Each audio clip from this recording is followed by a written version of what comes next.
What's going on, everybody? Welcome back to episode 14 of Bound to Improve. My name is Landon Eller. And I'm Chris Pound, and the book that we decided to read this week was Robert Greene's 48 Laws of Power. Before we kind of get into all of that, let's talk about the implementation that we had from Make Your Bed. You want to start us off? Yeah, so my implementation was just to do, don't ring the bell with this podcast. So we made it. We're pushing through. It's getting choppy, Yeah. but we're going to figure it out. So Yeah, for me, mine was simply make my bed every morning. It's definitely it's one of those things that right now I kind of have to think about doing it, and my hopes are that the more I do it, the more it'll just become a habit that I don't even realize that I'm doing it. yeah, awesome. So now jumping into the summary of 48 Laws of Power. So how the book was kind of broken up was obviously there's 48 laws, and we're going to do this in 2 episodes because it's just a lot of information. So we're going to do 24 laws this episode, 24 next. And how the structure was broken up is they would provide a historical story and then give their interpretation of that, and then give a final summary, and then also a reversal of the law. So looking at it from the flip side of things. So in the beginning, in the intro, Robert's argument was the game of power is inescapable. Mm-hmm. So you might as well master it than try to ignore it's even there. And it was tough because a lot of the books we've been reading, it kind of contradicted it in a sense. Some you could see the connection, but other ones kind of said the complete opposite. So it was just interesting from that point of view. Going on, you want to start with chapter 1, the first law? Yep. Never outshine the master. Of all those who unbalance the masters, you cannot spend your life worrying about the petty feelings of others. So I guess to me, it's when thinking about someone who has more authority over you, someone who has a vertical relationship with you, you should really never try to undermine what they're trying to do. Otherwise, it'll kind of result in a resentment feeling. And when it comes to power, outshining the master is perhaps the worst mistake that you can make. And he kind of emphasizes that there are 2 rules that you must realize. You can inadvertently outshine your master simply by your charm and your grace. There's nothing you can really do about that one. But the second one is never imagine that because your master loves you, you can do anything you want. And he had a story that went along with it where all the stories that he was kind of referring to happened how long ago? Hundreds, if maybe thousands of years ago. So it's kind of hard to make the connection between what was going on back then and what's going on today. But all in all, never outshine your master. Yeah, kind of the image of there's only one sun. Yeah. So if you try to be a star and you end up outshining your master, then it's gonna not work in your favor. Yeah. And all the things that we're talking about exactly what Robert's. Yeah, these aren't necessarily how we feel about things. This is just kind of the biggest takeaways that we had from the book. So that's just a little disclaimer here. Yeah. And moving on to the second law here, never put too much trust in friends, learn how to use enemies. So here, friends are going to betray faster because they know you better. So they know where your weak spots are, and when it gives it time to come, and he used a lot working. So you shouldn't really use a friend to go into business with, because what am I trying to reach for here? When you hire a friend, you hire them because of their friend, and it may not be because they might be the best at what you're trying to solve, or they might not have the same skill sets of you. But when you hire a friend, they kind of feel you kind of feel like you have to keep them around because they are your friend. They're using the friendship in order to have leverage over you to an extent. Yeah, and from the power perspective, they'll be with you all in all. They know your weaknesses, as I mentioned before. So when it comes time to shine, they might stab you in the back, essentially. And that's why he argued kind of use enemies, because you have high respect for them. Mm-hmm. So, gosh, I'm kind of blanking on. You know what I'm? Yeah. So when he says make your enemies your friends, it's more of an extent where you guys dislike each other, but for some particular reason or another, you have an alignment in your thoughts and your actions. So why not separate, whatever's happened in the past? Why not use your enemy who has the same alignment and the same goal as you to kind of come together and beat the person that you were trying to both of you guys were trying to ultimately beat. Yeah. Moving on to law number 3, conceal your intentions. Honesty is a blunt instrument which bloodies more than it cuts. I guess one of the quotes I had here was, hide your intentions not by closing up, but by talking endlessly about your desires and your goals, not your real ones though. And he emphasizes 3 things that you must do. You must appear friendly, you must appear open, and you must appear trusting. When you conceal your intentions and you send your rivals on a time-consuming wild goose chase. So while you're giving them something it's like throwing a bone or a stick for a dog. You throw it and they run after it. While you can be doing something else, while they're retrieving the stick or whatever to you, it's like a wild goose chase. I guess like I said, this book is kind of hard to talk about. All in all, it's a great book, right? But there are a lot of different things that make it difficult to kind of put into words, if that makes sense. Yeah. I just to add on to yours here. So conceal your intentions. It kind of goes back to, you don't want to let other people know what you're doing. Yeah. So you're kind of putting on that front, or a smoke screen, or using red herrings, I think was a term that he used in the book, to make them think like, oh, I'm going to be able to predict your next move because I can see the pattern over time. But really, I shouldn't know what you're doing, because ultimately, like, I can make a power move off of that. Yeah, it's your unreadability that draws people to you and make you appear a person of power. Yeah. All right. So on to law number 4 here. Always say less than necessary. So here it was, the more you talk, the more you have an opportunity to say something that's going to get you in trouble, basically. So one of the historical stories he used here was, there is a great army general back in the warrior days, and he decided he wanted to go into politics. And since he was so revered on the battlefield, he had it his standings were very high coming in. But the more and more he talked, and the people found out his true motivations behind what he was trying to do, the less popular he became. The less power he had. Yeah. So just always be careful in what you say, and know that saying less is saying more. Moving on to law number 5 here is, so much depends on your reputation. You should guard it with your life. A solid reputation increases your presence and exaggerates your strength without you having to spend much energy. And energy is huge here. And we actually talk about it in another law towards the end of this episode. But reputation is a treasure that should be collected and hoarded. The mighty lion toys with the mouse that crosses its path. Any other reaction would mar his fearsome reputation. It's all about reputation. Who you hang out with. It's kind of how people perceive you and your presence. And again, we'll get into presence and how big your presence is later on in this episode. Yeah, 2 things to add here. So your reputation is like a double-edged sword. Yeah. So if you have a good reputation and honest, do the right things, then your strength, power is going to perceive you. It's going to be twofold, in a sense. It's going to be doubled. But on the other flip side of things, if you have a negative reputation or association with you, then everything's just no one's even gonna. Yeah, everybody's gonna avoid you. It's hard to get rid of a negative reputation.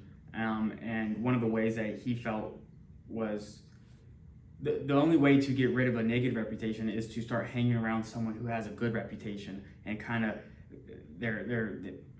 they cleanse you of your bad reputation. Yeah, it's you are who you hang out with. Yeah, you are who you hang out with.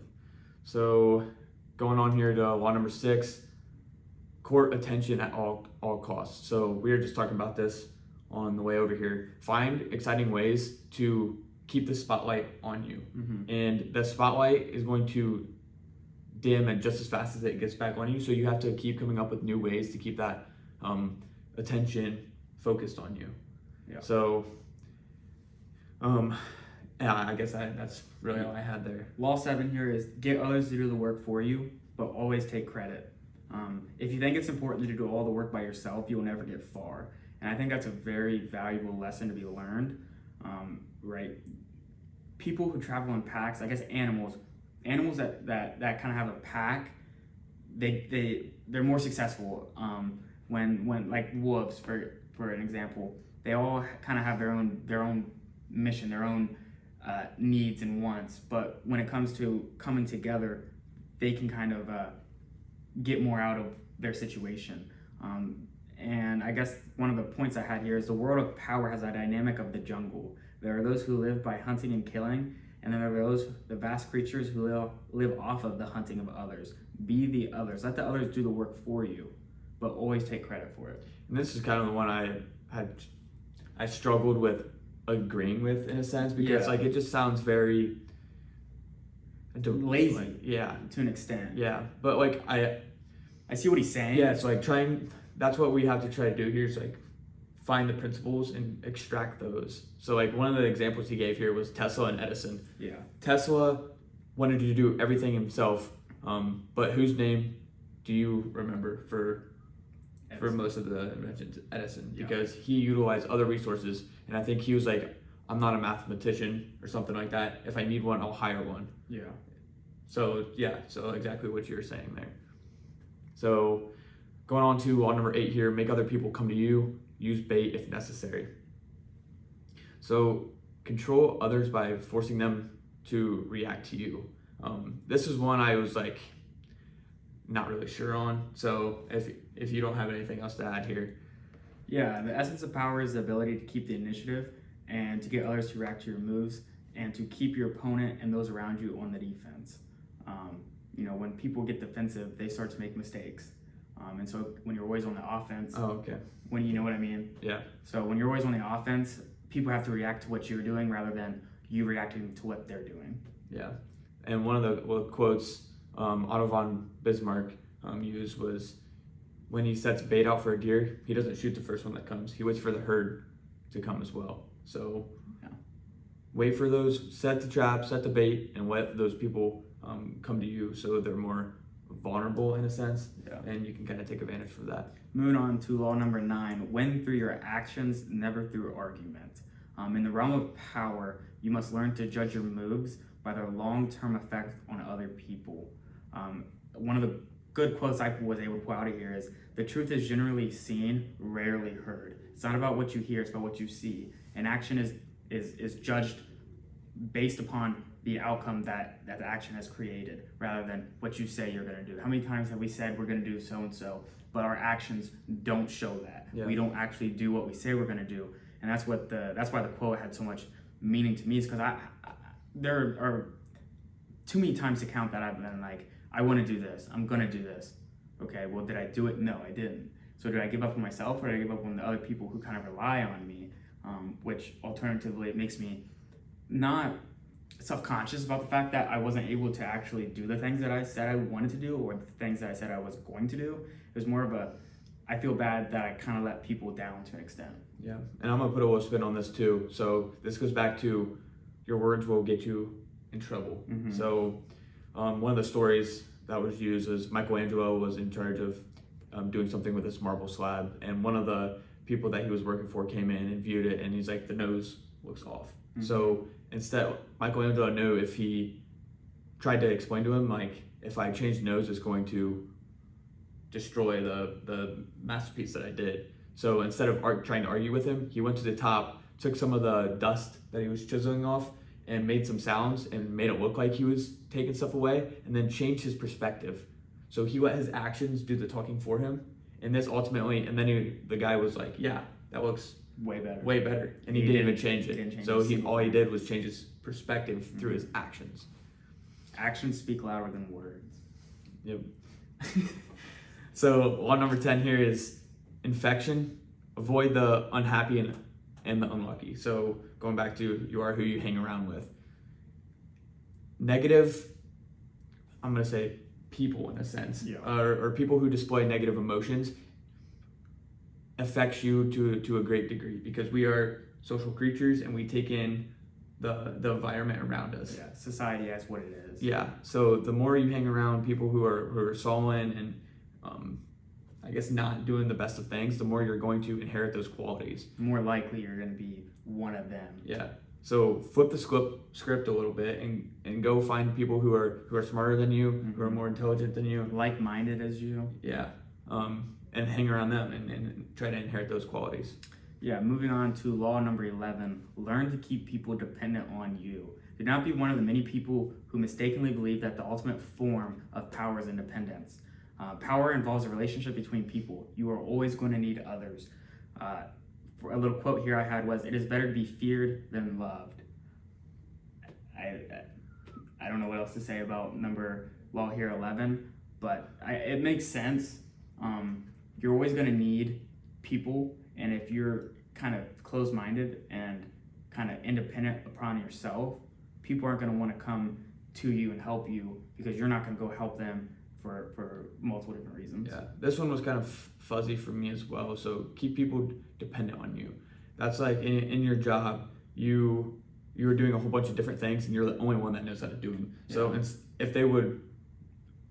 if you like slip up one time and they go to fire you, they can't, because it's more of a burden to try to go find someone else to do your role. But then it comes into like, if you're really dedicated to the business, like you'll have those processes laid out for the next person to come right into play and pick up your role. But then that led me to think like, so you're just a number. Exactly. And I don't know if it's maybe we have zero power or maybe times have changed, but I feel like the more universal you are, the better off that you and the people around you will be. Yeah, like I think that's what he's kind of trying to say here. Like keep agree. People dependent on you in terms of like have skills that they don't have. That they don't have, and you contribute positively to what they're trying to do. Yeah. So next one here is number 12. Use selective honesty and generosity to disarm your victim. Honesty and generosity are two key terms or key things of deception. Mm-hmm. So the story he gave here is someone came into Al Capone and was like, if you give me $50,000, I will double it in 2 months' time.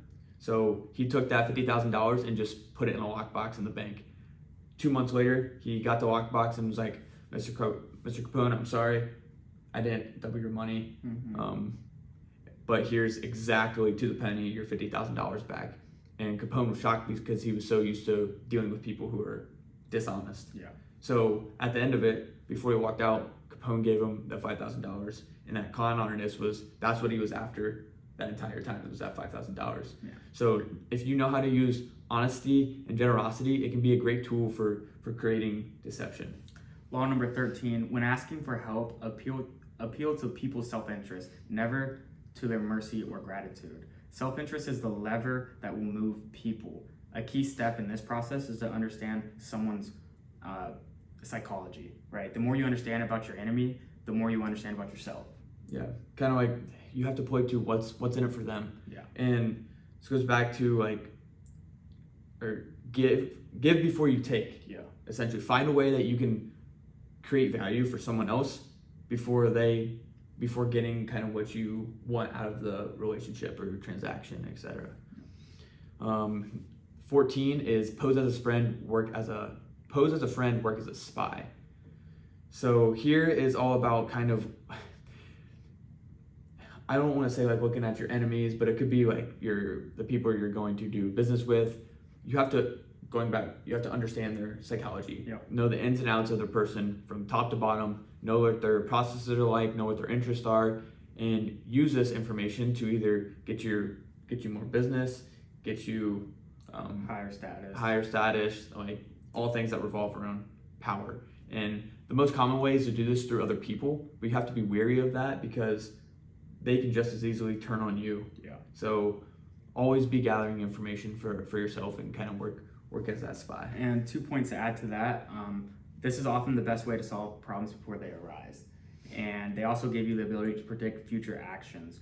When you kind of know how someone's going to do something, you can think five steps ahead and have a plan in place to kind of mitigate your exposure to that action. Yeah. Moving on to law number 15, crush your enemy totally. The only peace and security you can hope for from your enemy is their disappearance. And the struggle for power, you will always stir up rivalries and enemies. Do not take it personally.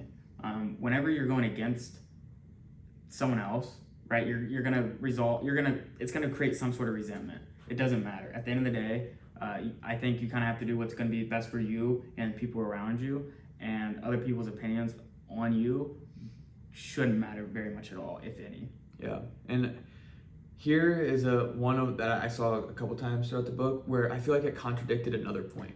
So here, crush your enemy totally, like show no mercy, because if you only do it halfway, that's gonna make the enemy come back double time and resent you even more, get that revenge. But crush your enemy totally, and was the one about friends, like make your enemies your friends. Yeah.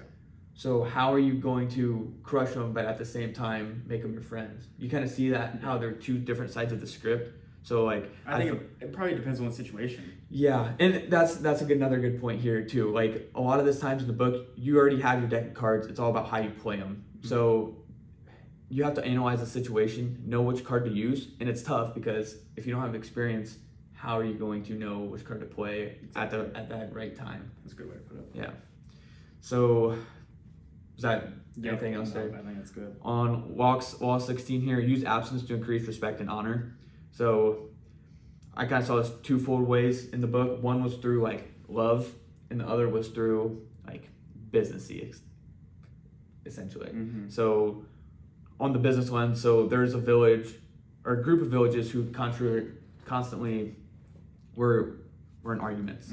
So this guy was regarded as one of the best people who could mediate those arguments. So everybody looked for him, and eventually he was like, I think my services are getting taken for granted. Yeah. So he stopped doing it. Then the villages went back into turmoil again. So then they're like, we need one key leader. And guess who they went to go pick for the one key leader? The guy who's civil. The mitigator. Yep, but he was like, I want a palace that's completely blocked off. So we'll get into the very next couple here, and that's not what you're supposed to do from Robert Greene's perspective. Yeah, and I think this is another one that jives against the situation. But the thing here was he was using his absence to make those people realize that they need that skill of him, and that's kind of what led him to be the king. And it's almost like being dependent, right? Yeah. So that those two kind of play, and I feel like this is more for like love too. So as soon as you get into like a relationship and you understand that like you like each other, then you can use absence to kind of increase that bond between you guys, because it makes that love stronger. Yeah. When you are fully for somebody and then all of a sudden you just completely pull out, it makes them start to think, okay, did I do something, or maybe that's exactly and so it's situational. Mind tricks. Yeah, essentially. Moving on to law number 17, keep others in suspended terror. Cultivate an air of unpredictability. Nothing is more terrifying than a sudden and unpredictable. So think about tornadoes and earthquakes. You never know when they're going to happen, but when they do, you're scared. You're nervous. Okay, what's really going to happen? When is the next one going to occur? When is this going to be over? Scrambling your patterns on a day-to-day basis will cause a stir around you and result in a stimulant of interest towards you. Yeah, having that unpredictability keeps your rivals, your enemies. Makes you mysterious to an extent. It keeps them off balance. Yeah. So that's what, going back to before, like if you create that pattern, then you can make that move. They're like, what the heck did he just do that? It was unpredictable. They didn't foresee you doing such and such. And so now they have to react differently. It's about being on the offense of things rather than on the defense. When you're on the defense, you have to react to what's going on, rather than on the offense, you can kind of plan things out ahead of time. Yeah.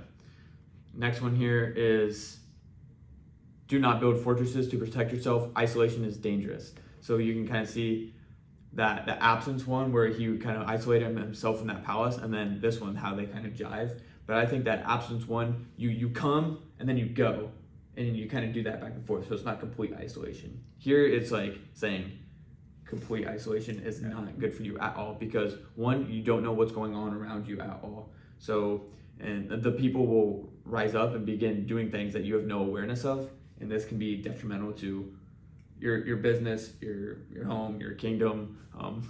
kind of whatever. Yeah, humans are social creatures by nature, and power depends on the social interactions and circulation. When you're out of like the circulation of how society is working and the topics that people are talking about, you slowly lose power and become forgotten. Yeah, I think Louis the 14th had a cool thing here. So he had something called the lever, I think it was. So everything throughout the entire day flowed through him. Everybody passed by him. And he encouraged like all of his diplomats and the people that he was working with to all live in the same place. And it was such an open concept that nothing went past him without him knowing. Yeah.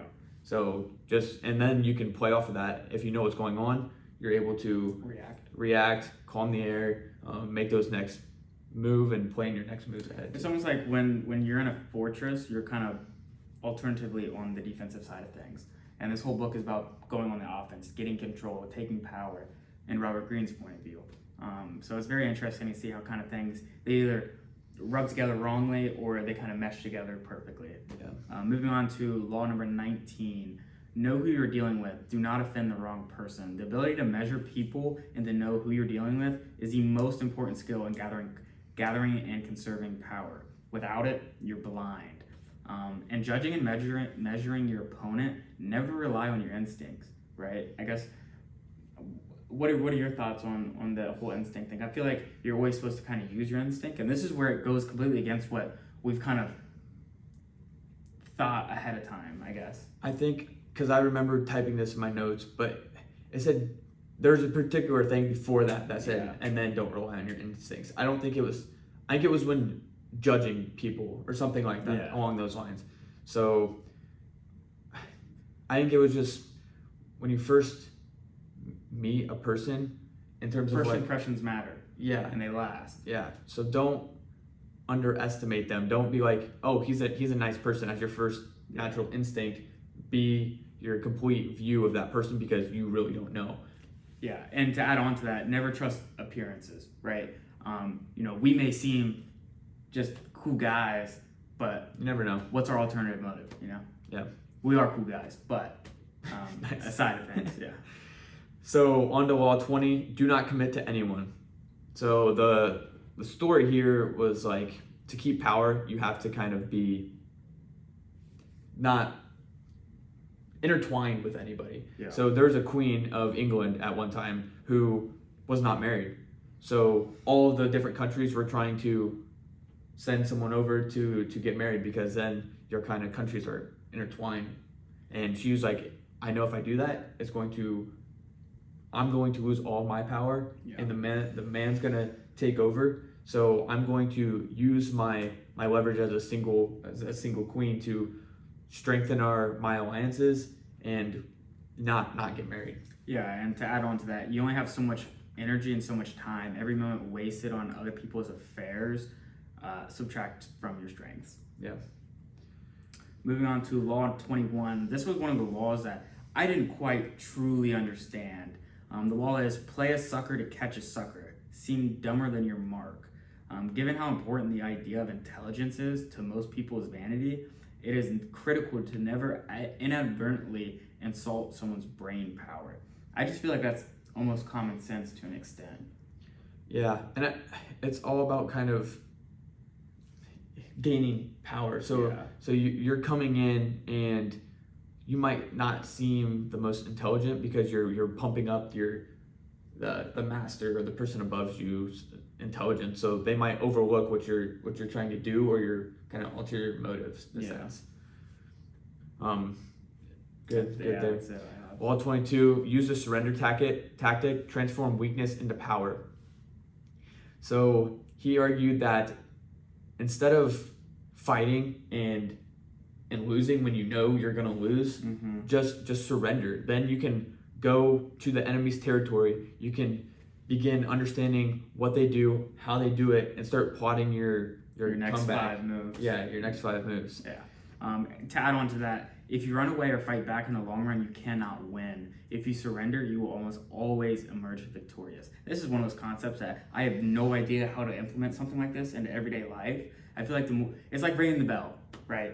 Yeah, and that's like how I was like in the beginning of this episode, it kind of went against a lot of the books we read previously. Yeah. So it's tough to really read this stuff with an open mind and try to extract the principles. I mean, we're on, what episode is this, 13 or 14? 14. 14. We've read 14 different books at this point.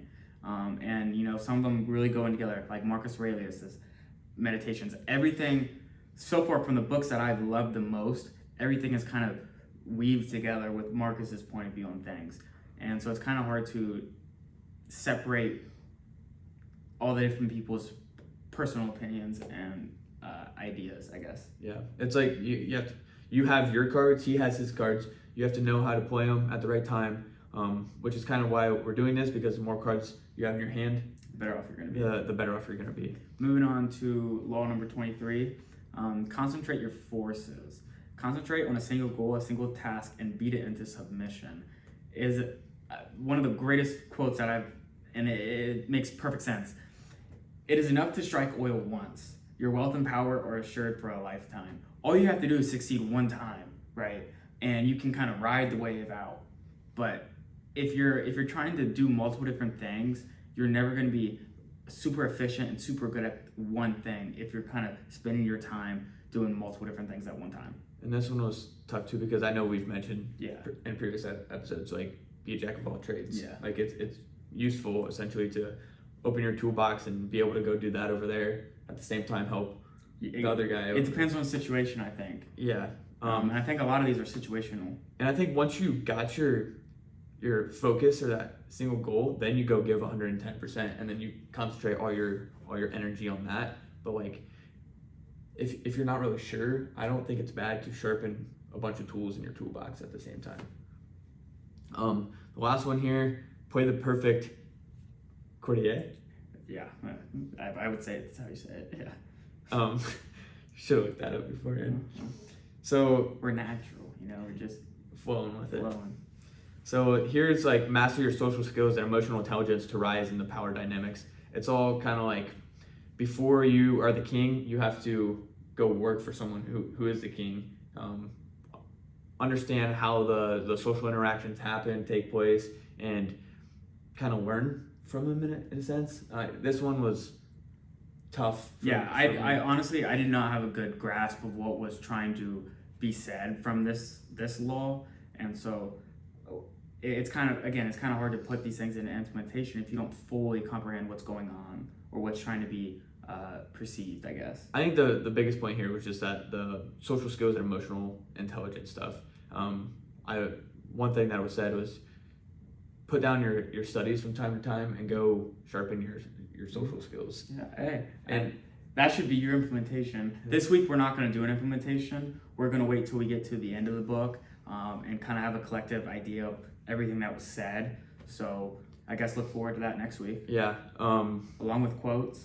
Yeah. Because there are a lot of great quotes in here, but we're trying to pick out the very best that have the meanings that we're trying to perceive. Yeah. The last thing I'll add here is, in the intro, he was like, you have to be able to control your emotions. Mm-hmm. And I thought that has been consistent throughout almost all the books that we read, especially in Marcus Aurelius. Yeah. Because it's either, and everything's like a circumstance, and it all comes back to how you take it in and what you say it is. It's how you react to what you're dealing with. Yeah, like nothing is good or bad, but thinking makes it so. I think that's Shakespeare. That's a good one. So yeah, like Chris said, not going to do implementation this week. Not going to do favorite quotes, but next week we are going to do the last 24 laws of power. Yeah. So this wraps up this week's episode. Thank you guys for tuning in. Yeah, look us up on Instagram, TikTok, YouTube, Apple, Spotify, Bound to Improve. Thanks for tuning in this week. And we'll see you next week.